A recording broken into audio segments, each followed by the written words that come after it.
nation great and strong. The foreign minister, Hana Tete Koda. O country, Lord, no country, no country, no say, oh, old man, it is a assembly one Jamuana. Again, assembly. One time, in fact, twice, Sawumanu, no, I hear champion jockey, or Congress meeting. First time, whether it's Tamale, or Mihiri. Second time, somewhere. Third time was 6 March, a through honor. So, no, a foreign minister. Some people, some guests, they came late, one more chia. Or you know, from her throat. Later on, me besides her not knowing. Me, Samu Namu Chia, big people, or Mampeni for the big chiefs, big chiefs, Manchaman. Namu Shemu Humuka Mumbe, you such as Yamianu India. Mushwa on Shesa Adenu, ring no, because who tried John Obeyu, Wuna Ubaping. Aha, yeah, chance at Chia Manchaman, not knowing. Shami Niji Nuhunam Ndoso. Nebutaka Kodanu or Shami no Mia. Maya this year. Hope you meet Jumadia at the Bremwa Hello 101.5 FM Casafidio. A Jordan who got on Ribia. If you know what you got him known to, Brad is a group something coming a major and no visit your no bin tabi. Or Ripper Tampa. Yadoma, why you didn't start the answer in now. Or Pussy, you push your Cathedral was such a man. Hope you, a bone flatter 101.5. Mama Joe, Emma Quaba, had about Hello 101.5 FM. So, upon our Japan, Sima, and the 9 years. Yes, sir. My Akwaba. Yarizumo after decision time, despite media group. Yeah, there will be a say. Yes, and children come for us. Yeah, I come for you. Yes, Shamubo. See no more. Ebeko, baby. Yamiadum. Ye can't be a mob boy. Am I? Mo share despite media group and decision time no eswa ba de maamo results are open be at the brew near was or winning at the brew. No wonder about for any project winner nemum a results are Ghana for matchup with the 2 and the 2 and you decided who should be the president or who should be a member of parliament for any constituency. But the mandate of the people and the brem. And you know, you must say some cars ya dear. Near so craman cry who say ya dear, ya dear the rada. Yet I must say, and now the decision time is over. And Yasaba, your normal programs so. Eddie, ya bread soon pay when I'm a mere. Until nearby 9:50 moon, yes, I know of an Matiasi. So, post elections discussions, matters arising to compensate for his ordinary shoes after 2020. Something coming, I'm telling me, and I'm the Chame, yes, some BPA, can I talk in the Bassa Prana Koko Usu, Edume, Daniela J, Kwame Wada, Omo, and I should media, baby, don't Chame. Yeah, Mamina Kwaba, the social media handlers and platforms in Juma. Facebook, Hello 101.5 FM, Instagram at Hello 101.5 FM, Twitter at Hello FM 1015, YouTube, Despite Media. The name is Despite Media. WhatsApp is 026 5170336. Dr. Smart Sapong, Senior Research Fellow, Kumasi Technical University, is my guest tonight. Lone Granger. Yeah, Shadi, you better come so soon. Yanko Kra, lawyer Kwame Adolfo, a private legal practitioner, Yanino and a Dijume, and then I was a Kwabaha, but we been to one Timan Baham. Lawyer, I'm Wakaba Mwajo. Minia Major so, the Chamosu, Bibi Abakode, Boko, numbers way. Yamanadum, at long last. The battle is over. As a Ghana Fujina, you feel proud. You both be abasu. Yes. Yeah, Timia. Yes, it's good. Yeah, but that was so decision time of why Miss Damasi. That's a but yeah, Nin Kugu, Yamiado decision time, and some kind in Abem. And Bemu. And because the Ghana Edin Kunim. Yes, Ghana Edin Bobia Basso. Yeah. Lawyer, the entire Froanabi, and himself, what you may be in Tinas Akranka or Efia and a Janocret. Yatua Baby, Yahu, the next president of the Republic, Yahu, your members of parliament, with the exception of one constituency, NJB Beba. Now, the entire Froanabi, a honorable Inusa Fuseni. We're outgoing member of parliament for Tamari Central.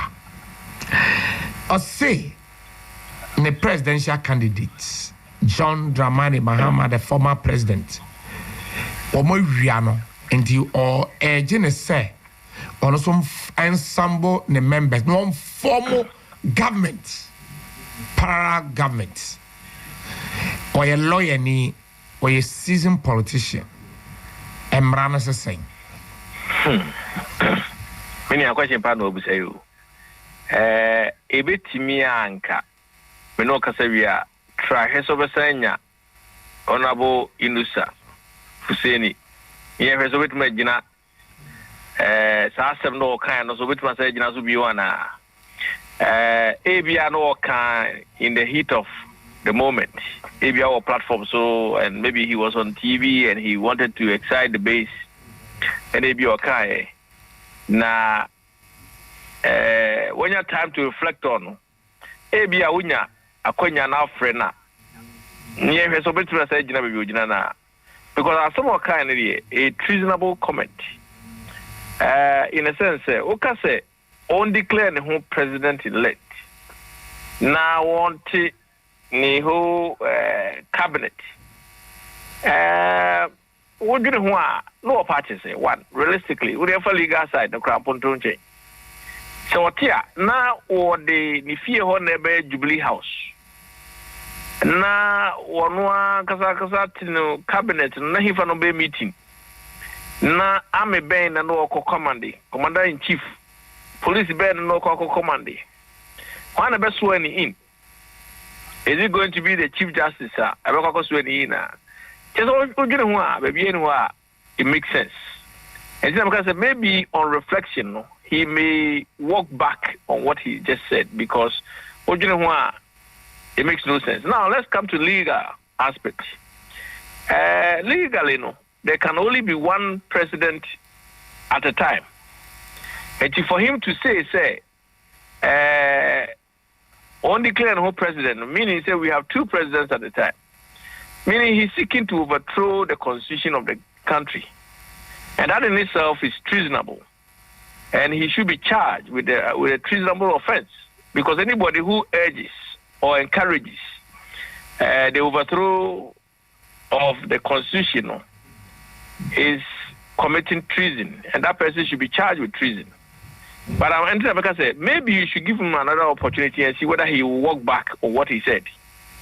But if he still insists, then we have now moved away from the slip of the tongue moment to actually urging people to overthrow the system.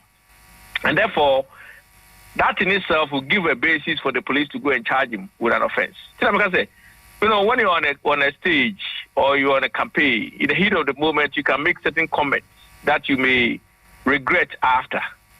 But when your time reflecting on that statement, that's why you still maintain, say, that is what you mean, and you still insist that it should happen now. Then the police will come and charge you with treason because you are urging people to overthrow the system. And that in itself is a very serious offense. And something with the number, but no, because we are take my challenge and try and call him and let's see what he will say. Whether he will insist on what he said or he will walk back on what he said. Because either way, then we can get a clear answer. If he insists on what he said, then he should be charged by the police for a treasonable offense. But lawyer, near Ghana, yes, equality before the law, remember? Yes.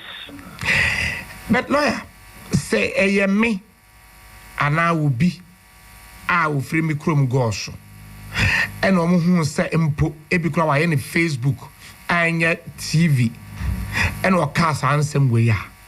By this time, come in baby or ki I invite no, ka be and I.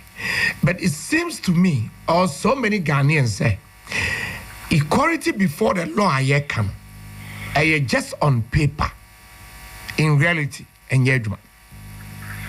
Meaning, I would make a call back to your political science class, and I like that. you see, you can't say equality before the law, but in reality, some people are more equal than others.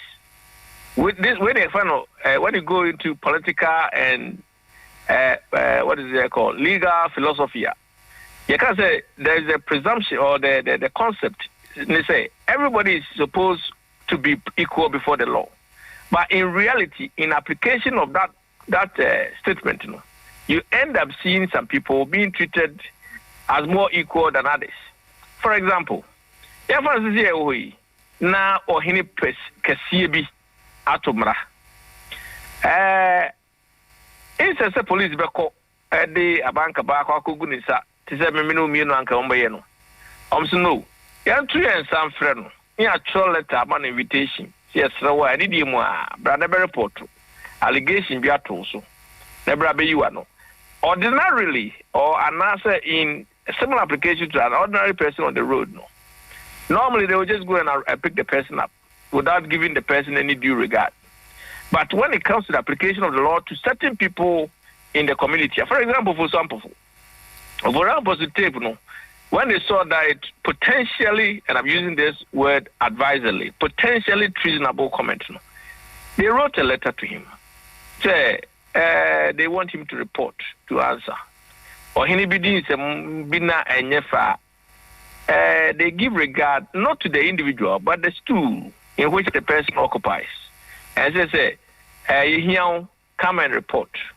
So now, in a similar situation, in relation to this honorable, soon to be no more parliamentarian, what he did is potentially treasonable. And like I say, I am actually daring you to test him by asking him whether he still stands by his. He may probably walk back.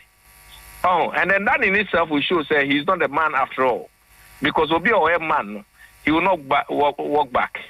But if he insists, then he will be open to being charged for being for making statements that potentially can destabilize the state. Now, in terms of why he has not been picked up, he used the same application. Say maybe because he's a member of parliament, maybe the police want to be sure that the statements were made by him, or maybe the police are not aware that he's made those statements. So why don't you give him an opportunity now? Invite him and let's see whether he can maintain his same position. If he chickens out, then we know he's not a man after all. But if he still sits on this, stick to his guns, then exactly we know that the police will see whether the police will apply the law equally, like they will apply to you and me, whether they will now have the guts to also apply the same law to him. And you are right. The law says we are supposed to be equal before the law. But in the actual application of the law, you end up seeing some people being treated more equal than others. Well, per your constitution, 1992 constitution, I did you bearing Bain and a parliamentary elections, a presidential elections. Zero. Answer is zero. No bearing, no connections, no relationship. Because once upon a time, you hold presidential at a different date to parliamentary. There's no connection. And our constitution, I will say, at the end of an election, whoever wins 50% plus one vote will be pronounced as president-elect of the country. Nowhere, and I repeat, nowhere in the constitution does it link the presidency, which has only one returning officer, to the 275 constituencies with several returning officers. No way. It will be a better try to link the two together is clearly being mischievous and setting out to mislead the people. And bearing be any baby. And just I want to say, Obi, and you Obi Keke, a former president, deputy minister, minister of state, vice president, and to the president, and Kasabe Kase. The natural order is that when you win parliament, the presidency or the presidential also follows up. Well, logically, there is no basis for that conclusion. Now, so the entire Hunne say since 1992, no, apart from 1992,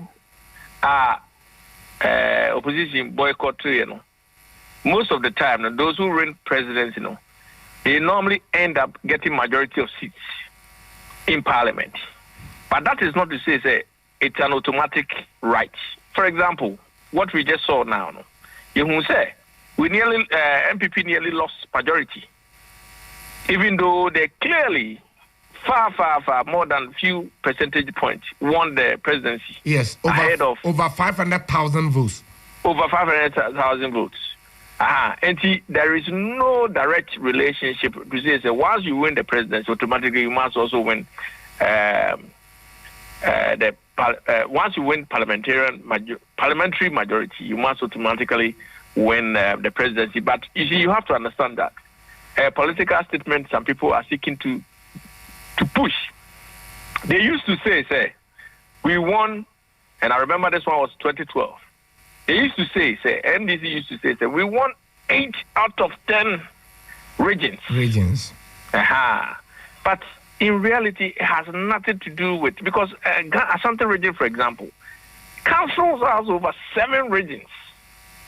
So that in itself, no, once you win, it's like in the USA, once you win California is one of the biggest, is the biggest state in America. Once you win California, as far as the electoral college is concerned, yes, you win several councils or several electoral colleges. So once you win Ashanti region, and I'm telling you, Ashanti region is far bigger than any other region. For example, NDC won around 600,000 votes in Ashanti region. It's about 26% or thereabout. Much that vote. Higher than even the voter region. Yeah. Higher than even the voter region, because where they claim a little over 500,000. Thank you. So that in itself tells you that as oh, sorry. Lawyer guys or Casa Joy FM. So yeah, pieces and I have one power. Hello, and they say Okase will be a winning Ashanti region and as a voter region. Yeah.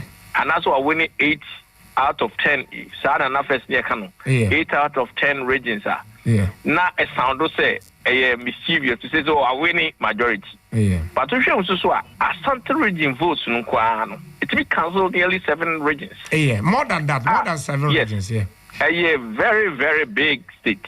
It's what about my winning Ashanti region, both NDC and MPP. Here mopa. Yeah. What do you ever say Anka NDC and contesting Ashanti region. I come very photo. Yes. Oh, and conversely, because votes are Munyano Ashanti region, those are in the voter region. Almost stronghold no cry. Yeah. And when the Ashanti region there, everyone wants a party to be bus or what we can say Ashanti region. And somebody. Because all of us, both parties, you need us here Ashanti region. And the credit that so be between I say we're winning number of states, a winning number of regions. It automatically, no. say the president in the man. There's no link, there's no relationship. Constitution say the whole Ghana a one. One. The presidential results you're treating as a one constituency. One constituency. Into our winning Ghana 50%. No. Plus one. No, I win abano. And you will be over Casabia, who say foot no to a guinea. Now, political season, who won't cock that can now be so more because we a political talk. And yes, you to say a political talk. I be jam work on them. Was there, Cecilia Jinami. Yatua baby, and him say, Namaya Duma, president elects or Yenejuma, because I a certain president. Bokeem 7th of January 2021. Your best swearing in. So if this amre kwe paying for a woman, dear, and was here, your dear, and say, uti comments are obi to say, no sufficient, dear, what kind of idea. Kukosu say, dear, busy lawyer. Oh, Samson, if he say, Inusa Fuseni, Yaman opportunity here, so between us, I defended the position. Important because one here will be repeated. It's a man opportunity here, so Bema enough. I'll be trying to then we know where we are going because Banasara say, yeah, follower somebody else. Obesity baby, obey. Let me say this in English. They may respond. They may respond to his call.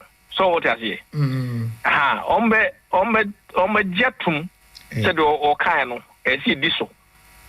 It's yes, man, Aquenya. Yeah, so bet me I'm money up enough to stand on that position. And I'm because Onya admit pet, no insistence said that should be done. Thank you. Police will go and charge him. It's important you give him an opportunity. Maybe I know I recall it, and also walk back. I quite actually, in the spur of the moment. And the man make his statement no. And Yamana Konya. Now, if we now air corner, is it in other countries no? So when you're in your coalition, we na ye to aba ema and as ye to aba tiawa. If it's that time now, Bokeem time, every swear we in. Naturally, you are supposed to be in a caretaker government mode. Caretaker, let's just say, Sheso, Bokeem said next president Beba. And you are not even allowed to even make appointments. Only who can say can be appointed will be. But 2016, President Mahama actually say, we appointment class at now. It doesn't matter. And they say no. And your president Nanado never saw baby one. And can one say was I appointment? Not an incrophobia could treat your baby. And they say Mahama no. And they say no mum dear. From now to 7th January no. Government is supposed to be taking caretaker, or as or sheso. Ama buying for Abba.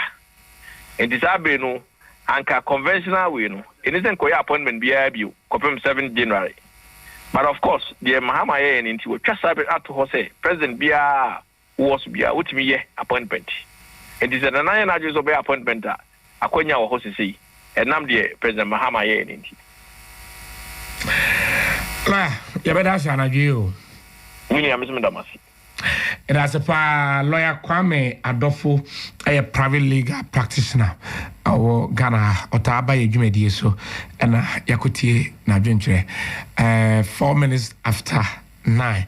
Dr. Smart Sapon, and you wanted to Nia Sorazo, na Sunzumpe, Monamuno, a mere. Hey, you been a cow, say, Abreu. Doc. Chef. Aquaba. Chef, you're near. Doc, Yabreu. Yabre. Let me cast any woman penny and not Duncan Kufado. Hey, Wabreu. John Dramani Muhammad, the kind of power I don't know the kind of strength I am. Yes, serious. Nanado at the age. Yes. You cry yet, Mabunu. You koba, I just say, Yamuchiri. Call that man cry now, the Hukojima, Okra, Utu, with him say, it's not easy. na umu time umu fiase jinaswa non stop. It's not easy. My idea. No, elections now by way. Near my being getting here to tell you, lawyer for say, Lusa for saying I can. Most of some predictions. Electoral commission here. Minimum the other and then ever so. And the matter say Ashaman MP so say no credit Ghana Web. I saw it. So also say they shouldn't accept the outcome of the elections and this amendment this engine too. Oh, so I know the baby back open on the back.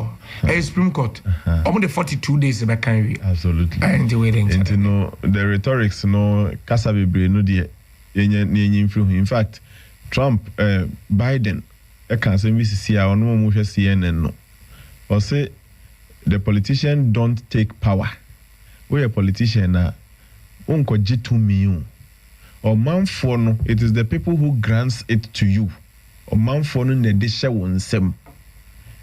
So who intino e ho akasakasa nyina no, we have to extinguish all of them so that we do for the people what they want as the business of ID. To see ya no watregu na so nti o say power no, the politician don't go take it. Na me ko jitu mi every way say me ko jitu mi ko nipa o politician won ko ji o manfo no na edane ma wo se woje na fa ye ho adwuma enti no se amedi ho a me mfa kasakasa na de no end disturb adwuma na ewo ho a Ghana fo hwe se ni a omo bedane tumi ama no ebe ya ama omo no enti no sisi ya na me hu se Biden na kam se apply in the die ya ye Ghana fo yenso yenfantu ye hofo sebe enye ne nkwa ne da sebe o kina wo ho because of opportunity ni hu se ni ebe ye ho ne na ma ye ho ya akono ama o kina timi de afutu a me de be ma ye nuano mandisifo a ye mu omumu bebre enye happy o mani nye ni ekoso no ho sebe wani nye a ye se hwehwe on krata mu de fa ko dan Ghana emre nyina ti the Supreme Court our lordships the justices will deal with it na fi omudo verdict aba na se nkwanchen tututu no de ye besese mrafom na we nye se obi declare no president na de ani bu emremu ye nya sa de no Africa kra de you for ne ba ha no mu se ye elections no nye African sebe nkomu ba ye nka no anse nka ye wobo ye ho twetwe ase ko ma hu ne se nti mu se ye elections no nye African why then do they be no person suggest obi friend ho president na se Ghana ye ho to say baby antokwasi sini ade bi ni ho sa enti no ye respect the will of the people me the foot am the man no na ye hwe say bi afie Ghana for the amamu na ma na danko akufuado oye onema ya why not Ghana for kro no abetimi adane amamu na ma ti ye fa na jubro na emom no me fa sa kwanya we so mo Ghana for abaso ya ade ya to aba no ma anyonyam abem ya to aba no ma na efe ne dodo na no em se jama baby ba ku mienu bi pe na ntwentwi kakra ya se abranti bi kwakofa ballot boxer wa fa di jania soja for engage na ne ya kasai on kantias for ne I think say be you say achechedie na epeni moja dodo ne di nsu aframa no ene de frankly e wo bi say no ukodu asamado a amoche ne amosache wa ombehwe papa because ye bon kai sa bo kokoko na sa odie sebe oye bema bibra ye kujaw oye bema bibra na akasa na okọ so hu emfa hu no nya na wo wi ballot box ndi ama no but na wo wi ama no na den ono ne ba na ne ba de ono ninsa eni nai no no ankasa nipa na wo ye adwuma man na ankasa oninsa ni nai sebe wo de ya anwu ni ntino edu adwuma ede owo ni eyi nenam a yese wo na koye ya cheche party adwuma obi nkohwe sika so obi nkohwe aduane so campaign ya ye wo na t-shirt hwe so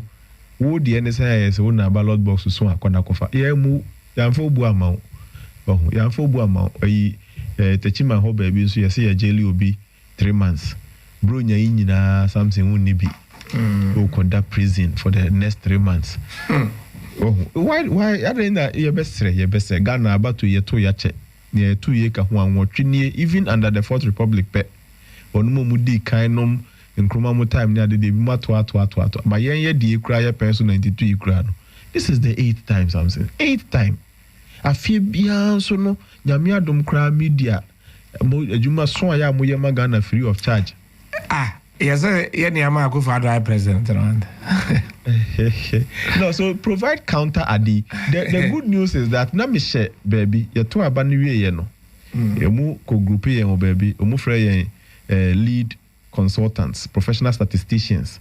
Umufa ye ne ye num me nuanum bi wo University of Ghana Kumasi ha me na mkoka omo ho me kra me ye se o nka woman cry for na mu se da bi me momode na me bra na me koy na omuma he baby wo Alisa Hotel baby na ye G figures no it should be your friends certified and properly declared and signed so who no yenum kra no a independent consultants omufa yen kugu baby ni kra what we saw and near one say electoral commission farm there be different body okay different but now I respected that I say omu pese asumdwenti no mun sonso mu meshe ha say na muso mun hwe senia so there ye better to ho na Peace FM mu interest were all these things in the say say president mama be the president mo be vice president automatic say nana do be the president say be Peace FM nye vice president Ghana and adwuma mafato mo say mo be your work no is to throw light onto the darkness yeah obi aba watom and ye kira say aha ye boy say na bye when name say something na despite media e wan nam si for Ghana fana be yeah why na enim ye share that for workers and students yes ni matro na can graduates me ma crown I am aware of what you are saying I happen to be in Accra about one and I had the opportunity to see some of these things you are talking about ebiasa make us me ye born me pass me free kumase mran kan na be why a professional statistician to me PhD nyina echi na makotena ho se ade ne ye 1 na me se 2 na Peace FM mo benya dan wo mu se mo hu 1 na mo koka 2 enti no mesre media mo pe wumpo akwasa ware no mo ni media na betina sebo yire nya no ukunu ano no learn to live with it na nya se bia oya ade na so wani dia na obo na baso oye na ankwa amade na odi na si na mo horo no in fact me say ye bubu din properly mention koka media mpanka ha me boy yes single out yeah bubu din boy din I was worried the baby ani na mo nyina man for free chalebu hwe yo na say nya me kai I was worried nya me kai I was worried pa o yes I was nya me adom ye more a year buying boy jumedi for no okay police and Ghana Armed Forces Lieutenant Ken Pepra 4BN commander and a GOC Central Command a Brigadier General Afo of a regional police commander COP Kosidu Kumenza regional minister who happens to be the regional security council head in fact near also even as you speak now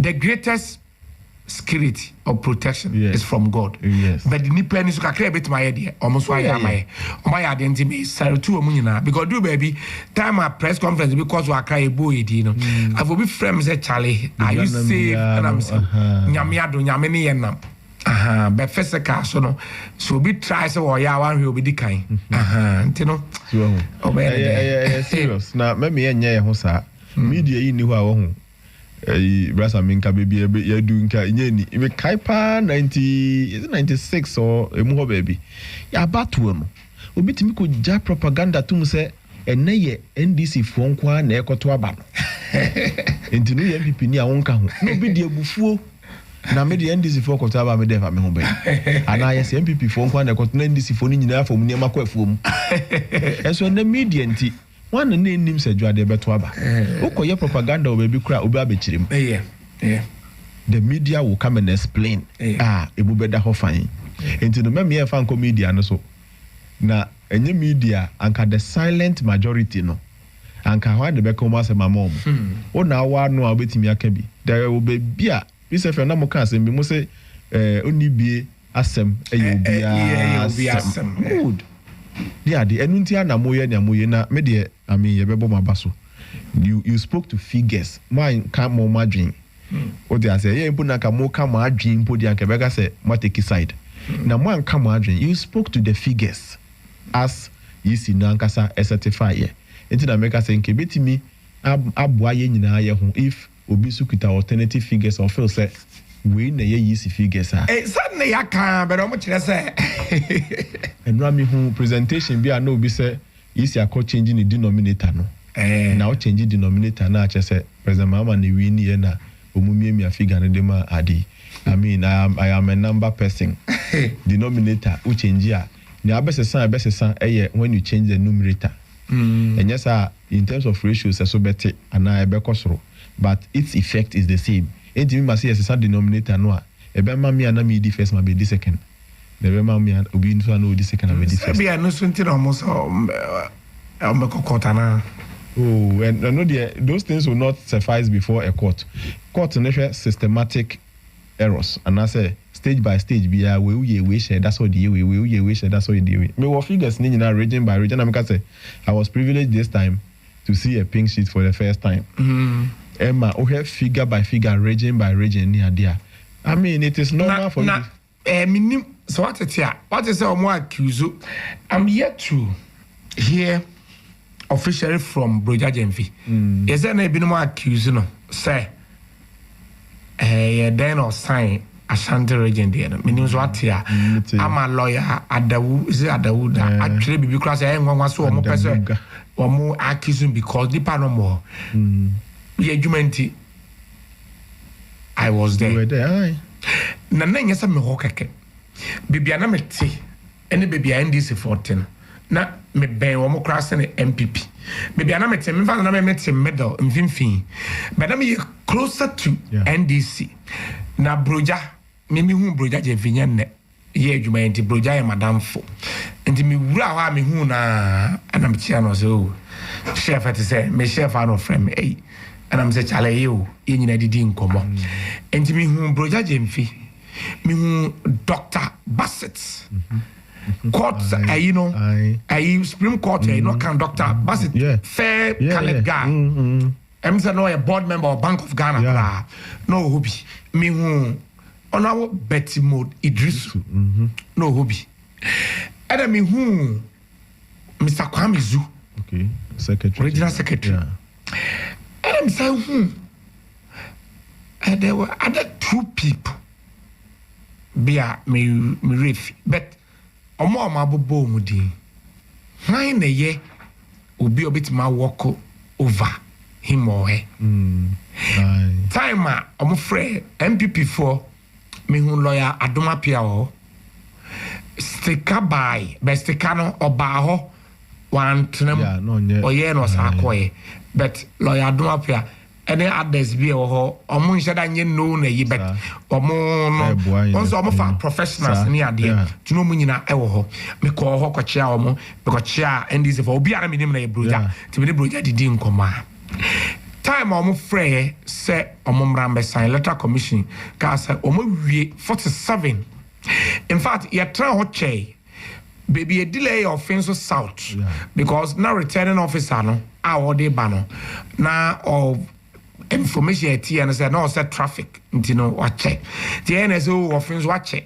because offense north in United about offense south no because near 46 near train and eventually or a lady and or buy to buy an electoral commission regional director Mr. Bill cause is the nyame aboa waba ye cause o mo sign o mo mra anymore party reps for near there na o mo sign here 1-1.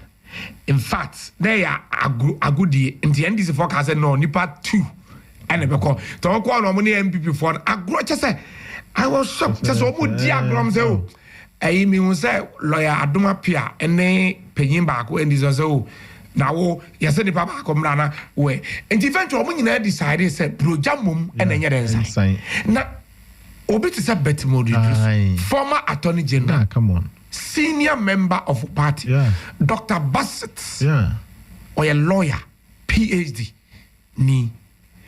And yes, Kwame Dako board Wadako. Wadako, yeah. Jabe. Yes, Ofri Jabe, but now and this is our boss and top. Yeah. Managing director. Yeah. Into Ubet now Ashe a Wadako in him. Sevos and Yamfa 300,000 and find him a Wadako, the likes of a Wadako. I don't know. Yeah. Eka home mumfa Ghana for Akuma ne in Niagara. So we manage defeat. Your defeat management. So I mean, perhaps maybe a psychologist being so say yes, as a supporters no be camp. So you manage defeat. That's fair. But if we mean business, then I think say we should. You fire your figures are one nimra. Na Ghana for you nyina better much. You nyina ye penny pepper ye. Na me de kakra me hu ye. Ebusuafo na me ni mu yes a collation ne kra no. Emi omu nyu bia se e chia we bi umbe di akata omani. Ensi enti no ye nyina ye hu ye as at the time na ye pon no na ye kita 263. In fact na ye hwe ne aba ene ne aka na ebeba na emfa nsunsu aso bia emma ne aye hu me report ne bi me de be WhatsApp wo we ni so. Ye technical report I submit ye. Na ye cha eba ne eko ye stronghold swing and then into stronghold near left and right and this is stronghold MVP stronghold and then swing in the year say near expecting if you swing never there you cannot tell where to go. Yeah, koya could see 263 na ka he na ye at the about 12 na ye even there now difference ayenya any baby na boost near chance be free abano na nya dia na you the 12 ni nyina yeah enter something. Yes, you nya 200 and I think it's 60 plus near Okean. Yes. Now we knew Nanado has won the elections. Yes. Because now here baby every banner John Dramani mama ntiminya 100%. O just say. But a year could do baby crown. Baby or crown nya 100%. Them pushing it to 50.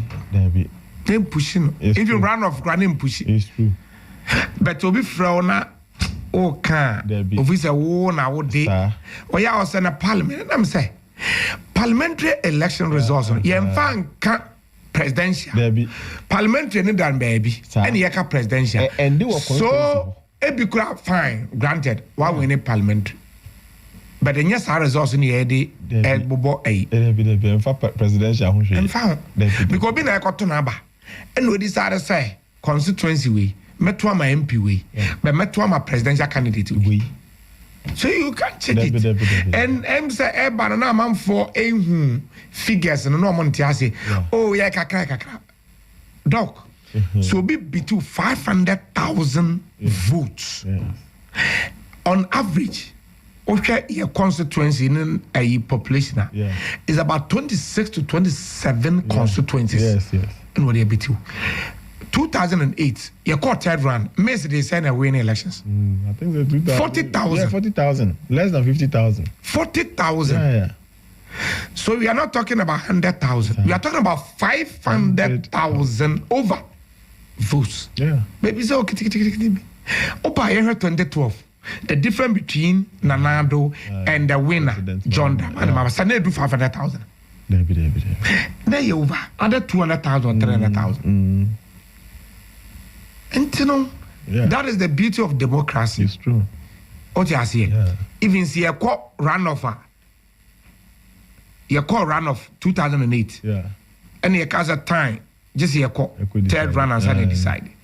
And you know, you not do be a benya wow the doors on our winning. You na 40,000.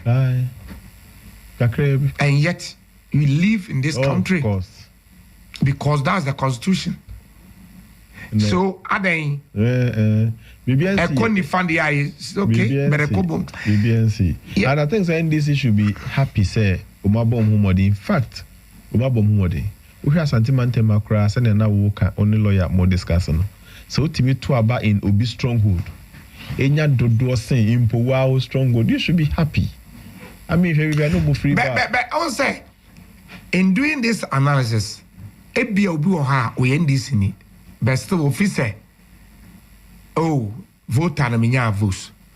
vote alone in terms of maybe a parliamentary seats, yeah. But now, Kawo, maybe you're sure, say, we'll be in this in Ibia. Come lusu parliamentary, and I'm win the president. Come okay. Come here better because parliament, any prime minister system, your presidential system. What you say? Yeah.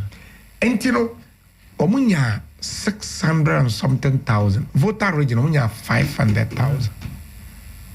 Yes. Yeah.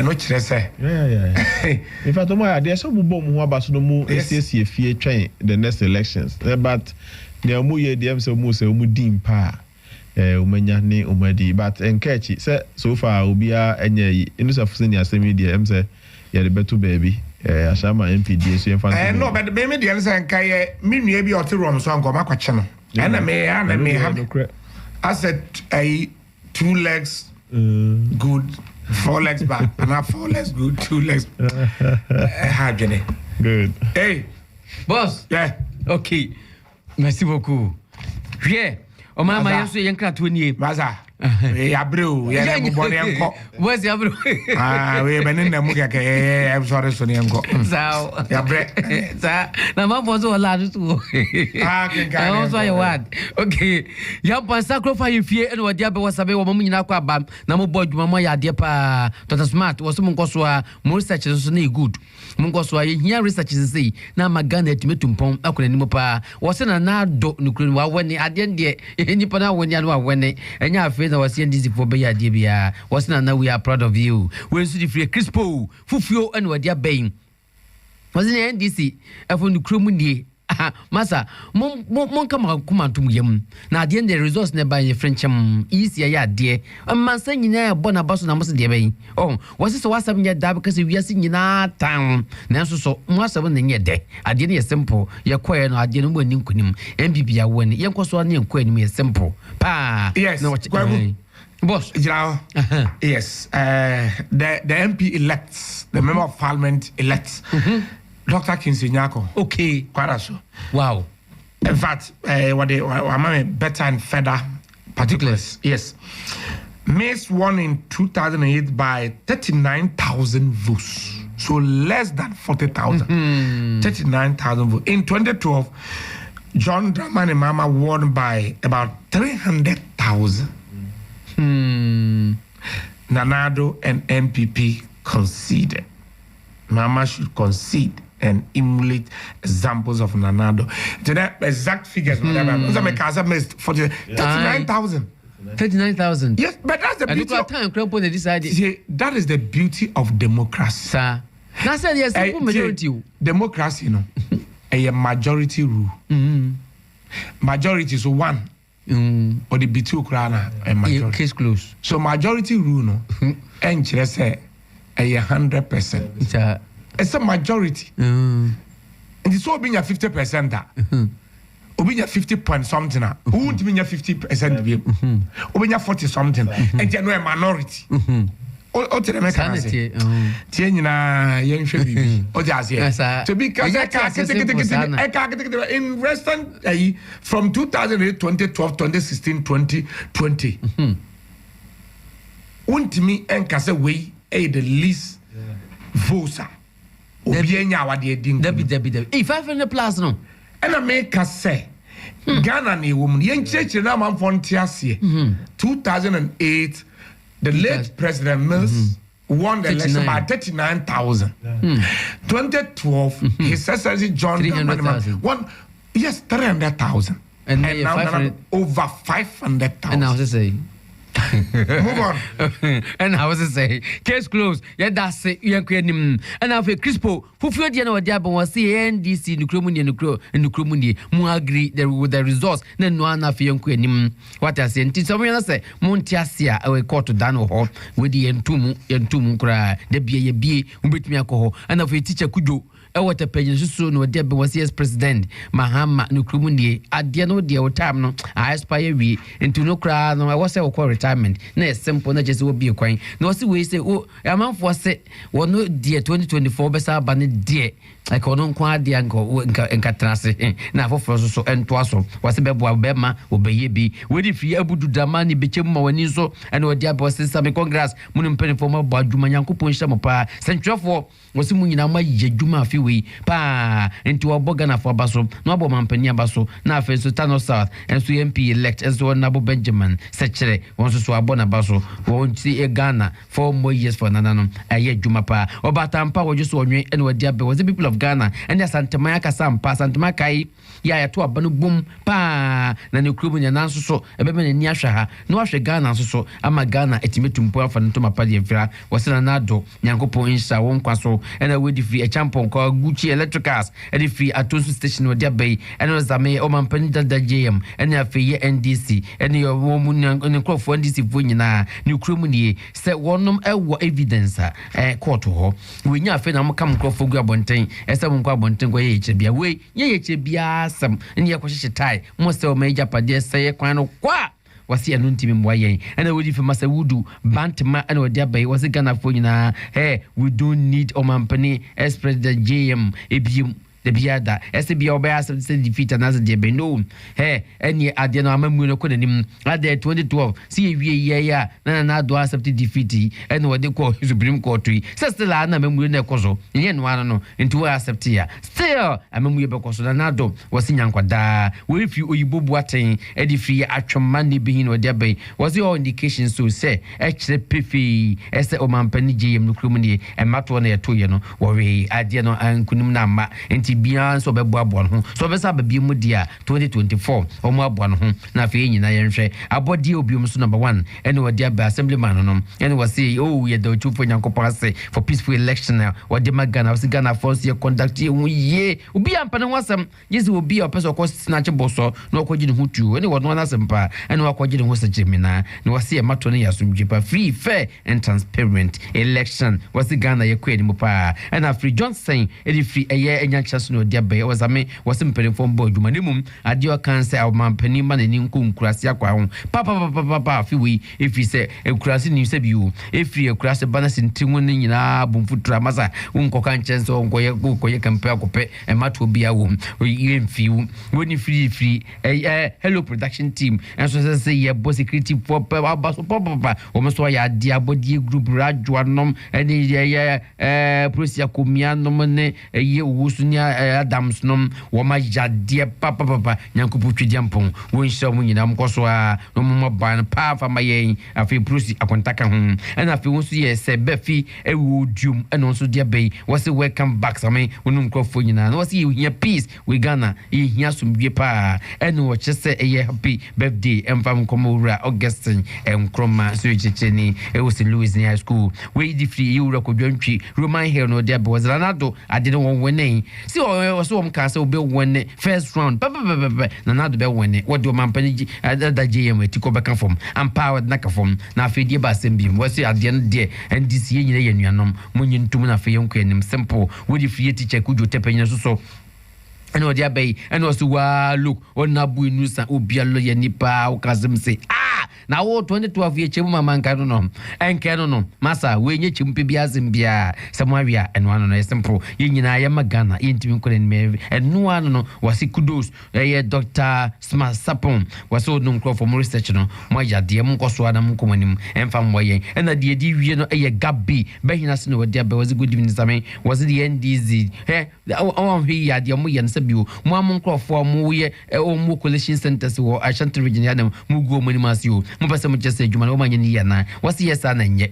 enya kwa enti mo give them the break no man kasa nso so yo mfa mo adwen fisa de na adwuma na no mo yeye ade na yeto abana sa nko yi mfa mo wa na be hu se o refrenya yi we ya yin yi wo bia nya hwe ade na mato na nko yi na doa eno se dan na Ghana for ese ye beto abano ede amano eno an case close se fini se terminé chef ene yan so ya de na haso e Donald da su flu ba de e ba e se ye be sa ba na una wana besa akwa we pa kwaku she ni babro ye apon na she meja say now de chaza say amamfo no sa mommy easy mommy sada busa da ben na mo hey mommy sorry mommy what's up bro mommy wajo Asemo. Your mama me. No, mama. Oh, Dr. Mrs. Dr. Mrs. I said you will come. And Dr. Mrs. Doctor. Your mama me. Sure. I'm saying, Mamma Chantra was a man. Yabro. What's happening? Yeah. Now going. I because of a Michelle. I was Menacati Yadana, so okay. If I got to be Smith, was over from. Also, Mr. Smith from Grand Casante Regional. Share. Obo Nimo. And yes, I be a wow, but Obo Nimo. We have the Debbie Quack and Klunkuma. I'm the you have one couple of my friend. But you have one couple of my friend. The go de o de man ko ha. O mu shada nwe. I'm the you have one and the boss if you have a boss you do administration against me. O trobosie nam. Balgatanga. Starboy nam. Tamari. Nam. Sami bi nam.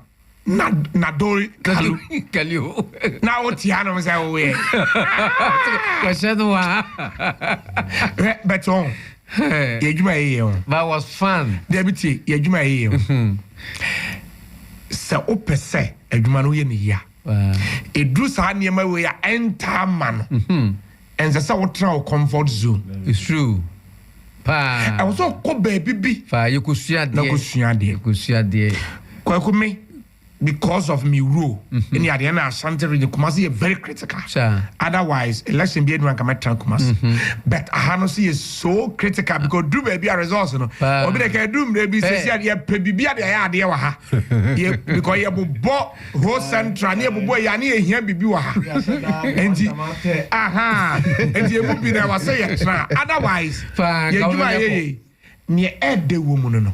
Because baby just say Omamko students ya do omonia jesa eni ya catch on so ebi obekwa outside Ashanti na ebi mpe but after boko feedback on the in fact ye mo mabaso yes students omo na kwaduso IBM NJ University Tech for Accra for just omo ya ade omo ya ade some ba mom training now for you see at dispatch mom ko dia ti omogum fantastic oh na boso me frem for so ya de some information center bi ho your friends chi one information center amai bi ne sa mo de dem o ti ha 24/7 any peace Womo ya de ba mo nya no mo ho na fe what's life womo de tie fidie de chi ho hey me ko na chese ma ko fie ye French my o boss na fe na me nya je French ave fie de nya grokra sa me ye ya na sa enti na Monday ba yes I be try na give na de aka yi pe and I'm so okay aka 4 slot pe 4 episode sure and ne nya me adu Wednesday and then we that Christmas yeah me had Manesia and I'm so with them be me ni yes I na course be ba ni ba bread but say every year every 4 years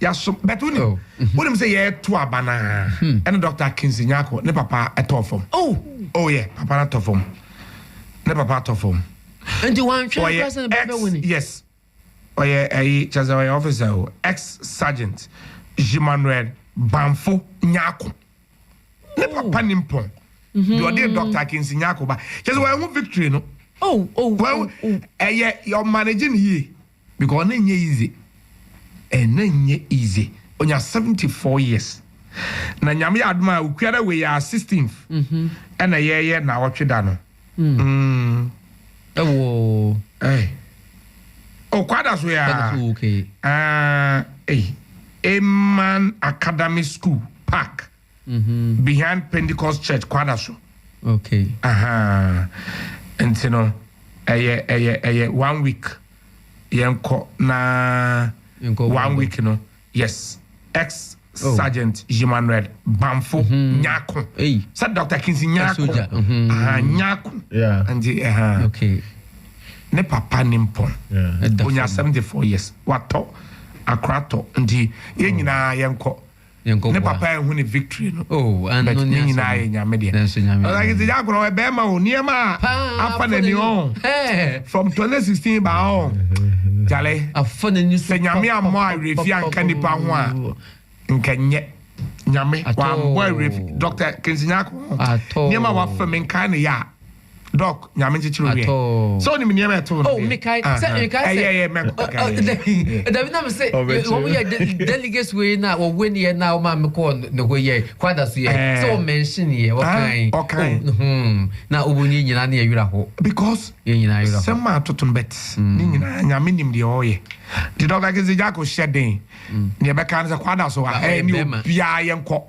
na o tweda na enko jam Dr. Kensinyako no we nipa yes oye nipa ntini yanko ne koja k for k enjino so akwa so wenya addresses wo ho menya addresses wo at least mo ammonia ho ne sexual information center ho and the West Life no na boso me frɛ ho asa atene ho sa say ho no say na candidates ho nyina kan me kwai ho nti wo mote o say Gabi eja say Gabi mo obae na I am for Swamano. So to put up as a PA, also over to Abama Nanado. Fantastic. Nanado's our winner. Also, good evening, Sam. Also, NDC party is only disgracing their representatives at the Ashanti Regional Coalition Center. They should give them some credit and accept their defeat. Yes, at least. And you know, I don't know how ai enti said na ehwo ne kan be kwai ho na omu eti omu free mu na ho so nkras ne dosu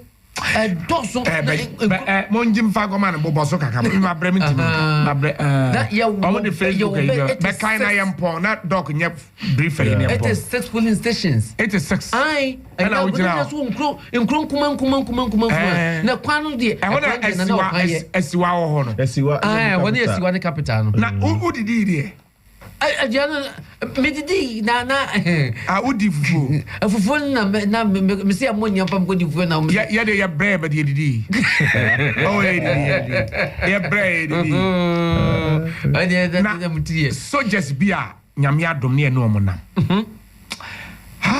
Lieutenant Colonel Bebra nyame shi wow ba ko be ka chemeza was Samson after matim odwuma nase minim some brese and I'm said there been a miss suma one night was hey soldiers near training see a bedaw and ye de adwuma no na wo mo na misuma wo adwuma mo boy ye baby ye nam o mo ne wo ton konkura no mo gira wo nje Lieutenant Colonel Pepra 4BN commander Lieutenant me bomb pa you me percent bia brigadier hwan na wo ko Pepra ayayaya monfa Pepra boys me Kenneth me ka sam chewa this one said the wo ya me ba product me ka chewa say fa Kenneth Pepra Lieutenant Kenneth Pepra boys me okay decision time oba ha Friday as say sure nan some kind the whole Ghana to be is it's true okuru okay de me nti to abane kofi na nka we kra de ye kan say simple kocha wadwin ope blue and ope pink ope white and ope black okwa me pe black na kofi me pe white na kofi na nka sim bia ma na de ne pese tem bia ye na any violence na any problems eba wako war torn countries e Africa me nyi se obe pese sanu ma BBC da enti ye besre omo wo a obe try say o test your pulse o so ya hwese betimi ayo bibia na bibi betimi asia o try ya obenu ye mebo hu se unde ho enyo na ahye mra ma ye Ghana na nyina ya shembra na nyina esi ediso enti wo a wa plan bibi o there from 1992 ya to aba besi enne na enne wo adwin bi say ube wa kofa ballot box dia enne be ready because o fa so enso ye be kire o de o fa ballot box esi ede ye be ready say be ready say wow sama say you on my Friday na echo vara ben bia Ghana bia wow and men na yesuma mu nyina based on sama say you no more confidence level no wasoro so je ni me ka kire won say no won say ye so just ye ko baby say ni enya ye panyin be kan we kire ya in Zubia. Wow. And it's a bad was in the war, but no, where Yan to Sabi. That was the agreement. Offer ballot boss in the Ghana. Oh no, debut. Now I then amount for mandate. Opeso di Ghana. Ebeku. Wow. Lieutenant Colonel 4BN commander. 4th Infantry Battalion. On the Dano. Wow. I salute. Wow. Okay, mem twantau. What if ye nana wusu e wusu nyane no dia bay e no say nia fight ni argument ni ade nyina misunderstanding nyina boot for boot or over nyamia daro ma nya peaceful election and no yen mampani. Let's move forward. Case closed. As a man ventures or chronom no dia bay was the election and new crony and the pass successfully. Ye do two for Yankopas Ghana for yina. Let's all come together to unite and develop Ghana. Nankonim and after Louis Quarten Boafo was on the was your company JDM. We did yes, I want to once away a case closed court at the home. What years and no Casacradi or one at the end of the election. I see I declare Bibia fine say to you say it was rigged at the end of the court very simple and I feel so you boating so did I can never hear what their bay and wants to say Uraji Mesa, new criminal commissioner. Why dear Papa Jumana about Mamma Yen, new criminal as 20 Papa. Our body beams number 1 assemblyman or there was here say for peaceful election. Ghana, maybe a quay pa, Yankoswa, na a Bibraman kayaking in our Suntuti and Amomu, and I feel Eric Kokubu Bodi, and so if you be chim or there was we thank everyone. As so much to a ban boom, a dear man anado. I must say what Dim couldn't say was so too for Yanko Shabuna, Bako. Regards to Honorable Benjamin Yabua Secretary, once to the MP 1 area. Honor. We Anika Kranoa, Elohano chef. No. Yeah. Baby Tawuniam. Meda was a year porno. Mesha Ghana Funina and cry at to be for say Ubika say on ye about to ya to who's and so in Tumwa and Sesania is Kayano. The rejection of declaration doesn't invalidate what the results. There be and Sesan. Remember, be a young musician. She see it. Sabe, oh, call baby, I know where you yam. Okoton wa de baby, I could be. Feel free and go. Now, so being ye about one to me and Sesan is in so I told us I did no. Now, master and so say, Sebase, Muma, mo party for a year research mamo. Ana bibi, who are Juma bin up so research and Abibia. We free within we are independent research organizations. Business say no Kumasi Technical University Center for Social Science Research. No so near research project farm. Ultimately to near woman for no so catch you would have you appreciate the situation better. Na the chat to match here ebusuan for minimum Kumasi Technical University from VC.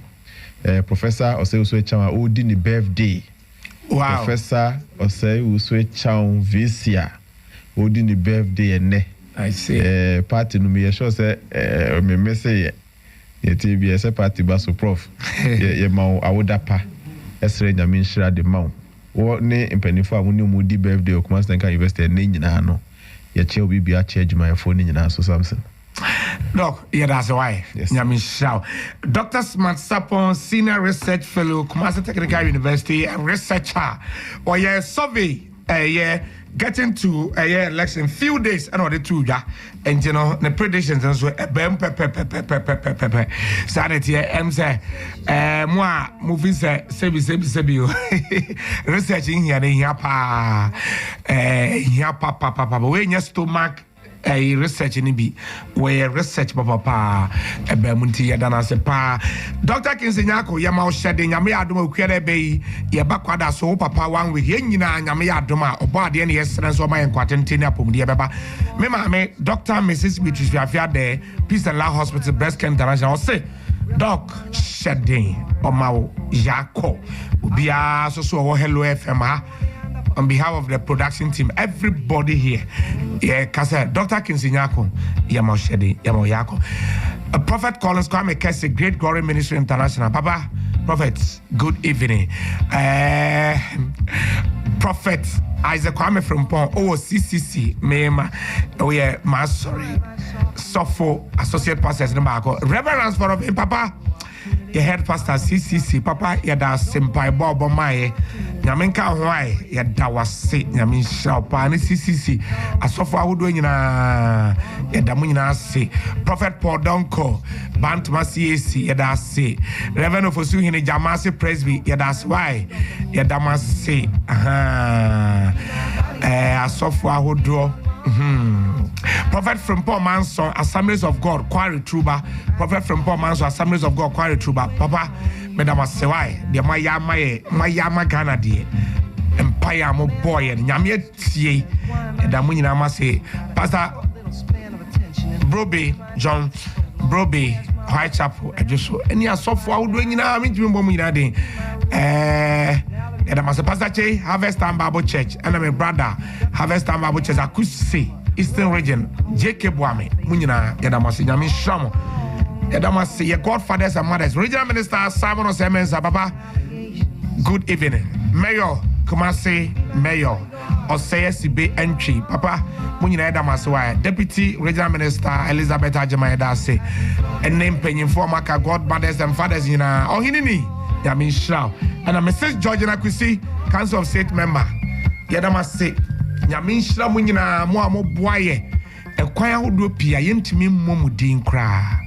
Yami in Shramunina, Peace and Love Hospital by 4. Our design consults, Dr. Samora Ade, Papa, Yadamase, Peace and Love Hospital by 4 and Breast Care International. Mammy, Dr. Mrs. Beatrice, we are fair day. Mommy, Yadamase, why? Yamin Shramunina, Nebekana say, why ye be amai? Yadamase, a police for ASP Eriko Poku, staff officer, Mr. Champon, SWAT head, Mr. Ankama, Chief Superintendent Abrokwa, Inspector Bright, Richie. And the more na meet me na modenia soldier for na 4B and 4 Yadamaswai and the Central Command Yadamasimu Yadi. My production team cannot obey the master planner. Kweko Uso do me Daniel AJ, Kwame Wada. I have mic check one. Or Henny Brenya Messoria, DJ Mark June. And remember, you're from Samson Kwame Yamaje. Madame Grace Sapo.